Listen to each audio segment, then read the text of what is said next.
a million things different. I made boxing better. For women, you ain't done shit for boxing. He don't deserve it. He's not a fucking boxer. He's an entertainer. Well, I get in there, I'm gonna show you. And he just showed you who he was when he was. I watched the shit. He was clowning around, falling down. You know what he did? He saw that script of Martin when Martin was boxing with Thomas Hearns and followed the same shit. And they showed his script where he was falling down and shit till he got knocked out. He talked to Gina, turned around and get knocked the fuck out. They said, this shit is, you've been watching too much Martin. The dude's a fraud. I ain't mad. Make your money, but don't sit up here and tell me that's why to me, I don't give a fuck if he ever come back. You ain't got it. And he know it. His ass is done. You might come back. You might see some people. His ass is done. This is the circus. P.T. Barnum, you go from a 100-pound difference. You fighting Tank Davis at who's 135 to a motherfucker that's 245. 100 pounds? How fucking stupid are we? Welcome to the Fight Game. He's Icewater. I'm Puma.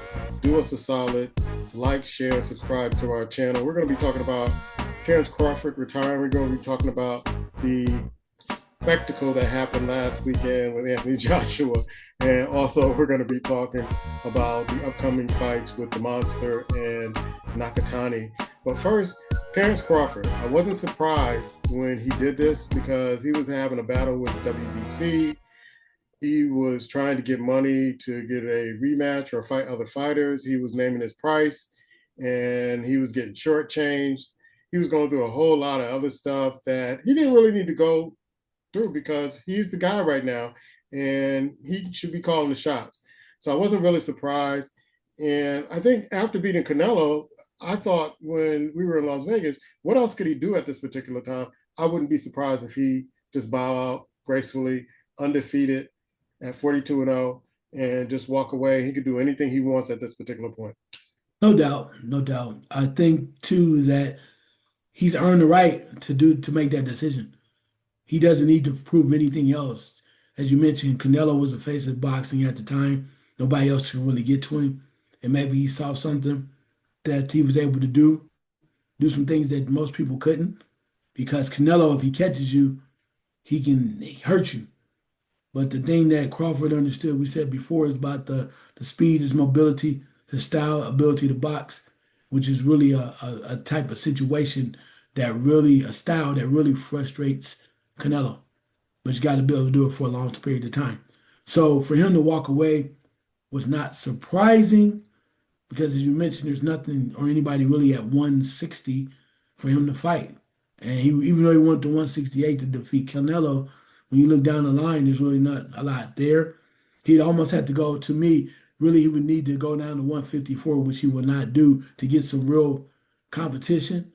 So with that being said, I can see him walk away unless there was something like where people are mentioning about Benavidez, and something like that will cost a lot of money because he's really a naturally bigger guy. But unless they come up with the real money for that, you have nothing else to prove. I'll say this too, lastly on this point, that Terrence Crawford has been waiting a long time to get paid. When you think about how his career started, we really didn't know about him. We know he was good. We hear stuff now about Tim Bradley. Years ago, had him in as a sparring partner, Right. realized how really good he was. He's told that story now, and he said he recognized how great his talent was, and then he signs with Top Rank, and they kind of put him on the shelf for a while. And it was not really until he had to fight with Errol Spence where he started to understand how to make real money.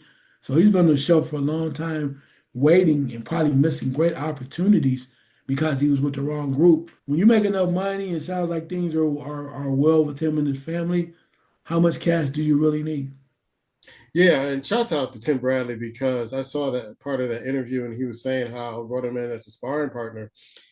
And he was noticing that Terrence Crawford was making adjustments on the fly. He didn't take another day or two. He was making adjustments while he was in the ring. And he told Terrence Crawford, hey, yo, man, you're a champion. And I guess when Terrence Crawford, their team called, not Terrence Crawford, but Tim Bradley, their team called Terrence Crawford's team's like, oh, man, what did he do? Did he mess up? And he's like, no, this guy needs to be out there boxing the best because this guy is something special. We're going to keep him in our camp. because he's going to help me be better. And this guy is a champion. So shout out to Tim Bradley for sharing that story. But what we want to talk about, what I want to get to, is you were texting me over the weekend about getting my Netflix account to watch this fight. Which I didn't. Which I didn't do. He didn't do. We didn't do anything illegal. I told him no. So Netflix, don't punish. Don't come after me. Don't come at me. All right. I told him no, can't have it because I'm trying to follow rules. But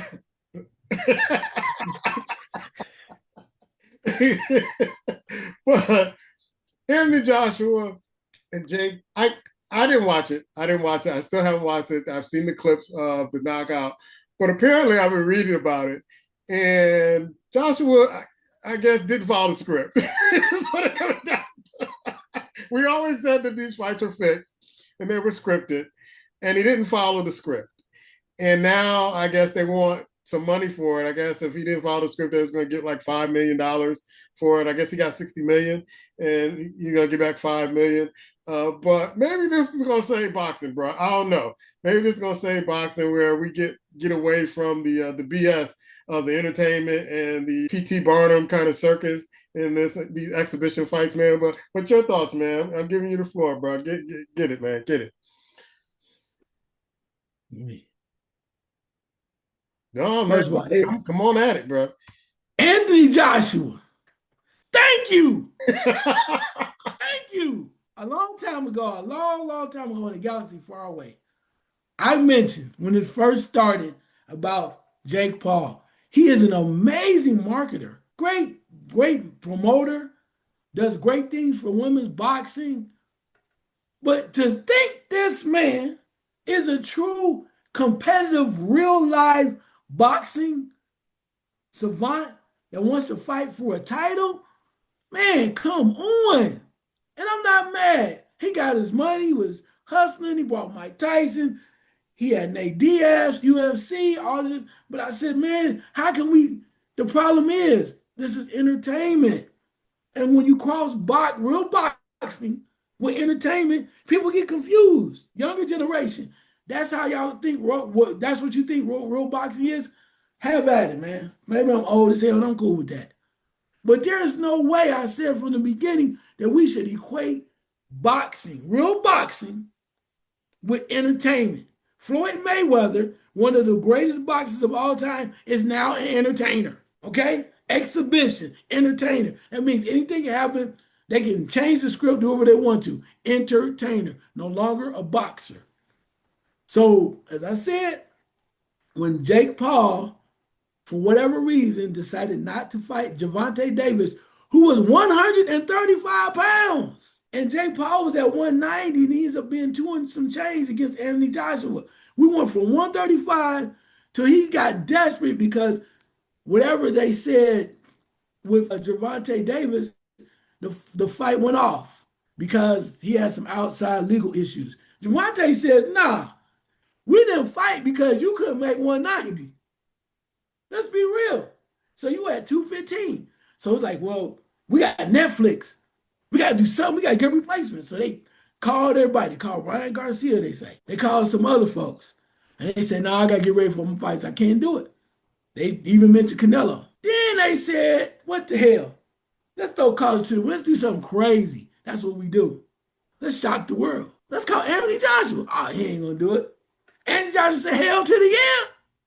So you go from 135 with an opponent to a guy that's 245 plus, 100 pounds. And we supposed to believe this? Like this shit is real? But it wasn't real at first, but it got real. Because Jake Paul, with his conniving ways and great salesman that he is, was able to get Netflix to buy in. And they bought in. So they thought, oh, Anthony Joshua comes in, he has to fight, gets in the ring, he's going to do like everybody else. He's going to pay attention. They've got something though. I think, and I tell you, this is something very key. Anthony Joshua has an issue. Anthony Joshua, for a while, has been looked at as being going down the slope of boxing. He lost twice to Usyk, right? Then he got put to sleep by Dubois. He's supposed to get another shot. So his career has been going down quickly. Anthony Joshua needs to come up. The last time we saw him in America right? He fought Ruiz, Ruiz, yeah, got knocked out. got put to sleep. Yep. So in America, we're like, he's okay, but he's all right, but he needed to come up. What better way for Anthony Joshua to be liked by the American public than to get in there and knock the hell out of Jake Paul? Knock him out. He put that right hand on him. He went down. He looked like, damn, wow. But they're saying that it didn't break the clause because he didn't knock him out. Jake Paul quit. He didn't want to do it no more. So they may have some wiggle room to get out of that. And that's even worse. Yeah. Because you knocked out, you sleep, right? Yeah. But when a man make you quit, and credit to, got to give it up to Anthony Joshua. He told him, I'm working the hell, I'm trying to kill this man. He was so serious. He said, I'm gonna look inside his soul. And he said, when I look inside, when I hear the man, I can look in his eyes and tell him he want to quit. Jake Paul want to quit. And when he hit that man so hard, Anthony Joshua was like, he's done. And Jake Paul wasn't even trying to get up. But most importantly, you must realize Anthony Joshua wants to be liked. Now all of a sudden, he's a hero in America. A hero. Because as many of you that are Jake Paul fans, you like what you love. WWE, I've been watching wrestling my whole life, and it's cool, but I know it's not real. You guys love that, but there are a lot of boxing fans. When you go back and watch the replay, the last shot, the right hand that Anthony Joshua put on Jake Paul, and when he dropped, to hear the amount of cheers and see the cheers, people loved it. Because many people, not matter how you make your hustle, but many true boxing fans and boxers wanted to see Jake Paul get knocked the f out. And that's what happened. Now we can get rid of the bush of boxing and entertainment. Now what y'all gonna say? You can come back, you can fight whoever you want to, but please do us a favor. Do not act as if this imposter is legit and when he is able to fight against real boxers. Now maybe at cruiserweight, because who knows who the cruiserweight champion is? It's not the most popular sport, popular division. But again, Anthony Joshua proved the point that this man has a long way to go. You've been in boxing for 5, 6 years, beating some mediocre guys that were not on that level. But when you step up to that level, it's just different. It's just different. And we need to stop acting like it's not. Anthony Joshua, to his credit, not one of my favorite dudes, but he damn sure is now. Put him down, let him know he did not belong there. Put him in his place. Keep making money, Jake. This is America. Land of the free. Make your money. Be an entrepreneur as much as you can. But let's keep this shit 100. He bit off more than he can. Oh, he can't chew no more. He bit off more than. Too much dip on the chip. It makes me believe that these fights were scripted, and I always thought that they were scripted. They were fixed in his favor, and I think what people were saying in articles and things I'm reading is that he quickly realized that Anthony Joshua wasn't going by the script, that he was for real, and that he was trying to make a show of it, and it just didn't work, which leads me to believe that other fighters who could have done this sold out. We don't need to mention the fighters who fought that could have done this. They sold out. For whatever reason, they sold out. They didn't want to do this. They didn't want to, lose, I guess, that extra money. And I think Jake Paul felt like he could get away with it, keep getting away with this. But this is a fighter who could continue to fight, continue to make money, and is the real deal in there. And so it makes me feel some kind of way with some of the other fighters who could have done this, but decide, you know what, I'm just going to go along with the script and use this as entertainment.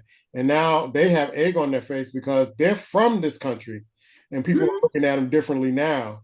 I'm talking about the Tysons, the Nate Diaz's, the other fighters who went in there who could have done this, but laid down, took the fall, and then got the money. And I get that. And I'm really mad at them because some people, depending on as some of these guys are older, they probably need to check.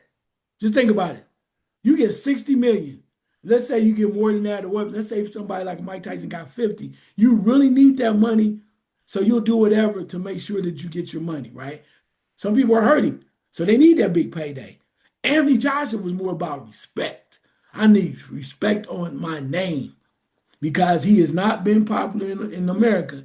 And this was an amazing chance for him to redeem himself, to stop the BS of what we saw. And most importantly, when after the fight, he was in the crowd, he was taking pictures, he was hugging people, he was touching gloves. He wants to be liked and loved. He is now a loved individual in the sport of boxing in America. Thank you, Anthony. Welcome. Welcome. We appreciate you. If you don't do nothing else in your damn career, in America, you are a hero because you stopped the bush. So thank you. Well, Jake Paul's calling out Canelo, and Anthony Joshua is calling out Tyson Fury, which we've been wanting to see that. And a lot of folks feel that that fight may happen in 2026. We'll see. We'll see. But back to real boxing, the Monster fights this weekend, as well as Nakatani fights this weekend, and they're calling this the Night of the Samurai. I love that, the Night of the Samurai. And there is a full slate of boxers and boxing bouts coming in that December 27th in Saudi Arabia. If you're in America, it will be at 10 a.m. And so I know it's at 3 p.m. in the UK. So get up early and start watching those fights. But what are you looking forward to seeing in those fights, man? I just want to see total dominance by both of these gentlemen because at the end of the day, we know what it is. I've been waiting on this for so long. I love these guys that really fight. We know about the Monster's been so dominant. I think people are going to start to really understand who Nakatani is, particularly after he wins. He's been an up-and-coming fighter. Two amazing talents, coming from Japan. And I think this is going to be, if they both are surviving after their fights on this card, I think it's going to be one of the most top-notch publicized fights that we'll see overseas, particularly in Japan. And I'm here for it because I think the Japanese culture deserves it, and these two guys deserve it because it's a major fight. It reminds me of probably even more. It's probably larger than this, but it reminds me of the first time I watched Manny Pacquiao fight Juan Manuel Marquez. #1, great fight. Cannot wait to see this. Yeah. It should be a barn burner. I'm going to try to get up and watch this also, and because I've been under the weather for a while, but I'm going to try to get my butt up and watch it. Any other boxing news that we need to watch out for, man? Yeah, just hope some things are coming up. As you mentioned before, that in January, we're still hoping that we have Teofimo Lopez versus Shakur Stevenson. It is about time. We've been waiting on these type of fights. We hope these things are going forward. You mentioned that there's a little stall in negotiations between, was it Virgil Ortiz Yes. and Boots Ennis? Yes. Yeah, they need to get that together. There's so many other fights that need to happen in 2026 because Terrence Crawford started off with Canelo. You need to continue to build up on this. If you're ready and you say you're true, get in the ring. Get in the ring. As much as I may be a little disturbed about why now, about Usyk versus Wilder, I want to see it. Maybe we get some motivation out of Wilder again. Then again, if not, the little man just wins another bout. But it is time for us to stop the madness and get back into it. The same way with UFC. Thank goodness my lady's coming back. The lioness, Amanda, will be back in January. And she says she's ready to win the title again. We just need quality fights. The fans have put up long enough with BS, and some younger folks don't even know what a real good boxing match is or a good UFC match. So we need to see real quality fights back on the docket, and these fighters trying to battle to see who the best is for a legendary status. He's Icewater, I'm Puma, and this is the Fight Game.